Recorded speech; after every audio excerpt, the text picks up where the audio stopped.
Les partenaires ne devraient pas se satisfaire d'un consentement mou.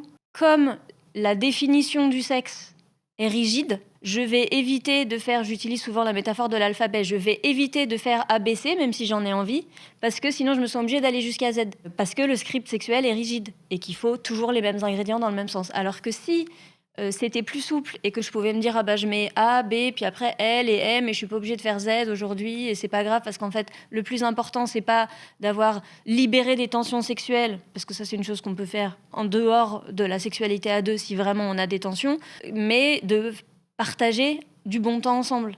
Mais comme tout ça est pas déconstruit et que c'est pas ça les messages qu'on envoie aux gens, bah alors ils évitent les premiers rapprochements en effet, parce que souvent c'est la main dans un engrenage et si je suis crevée parce que mon petit fait pas les nuits ou parce que j'ai plus de charge mentale, ce qui est statistiquement souvent le cas pour les femmes, pour tout un tas de raisons, je suis épuisée et je serais peut-être d'accord pour faire du pot à pot, pour se frotter, mais pas le scénario que j'imagine qu'il faut absolument avoir et donc j'évite tout.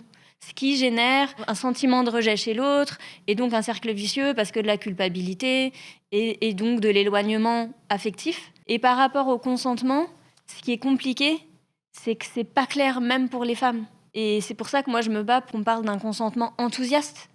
C'est-à-dire que ça ne suffit pas en fait de consentir à un rapport sexuel pour que ce soit un moment chouette. Et justement, s'il a été un peu extorqué, ce consentement, ou si ça fait plusieurs fois qu'on a dit non et que finalement on dit oui, c'est-à-dire qu'on cède, en fait, les partenaires ne devraient pas se satisfaire d'un consentement mou. C'est quand même très récent, la reconnaissance du viol conjugal, donc culturellement, c'est quand même quelque chose de nouveau. Et en fait, on vient d'une société qui tolère justement un degré de résignation dans le sexe de la part des femmes qui est très élevé.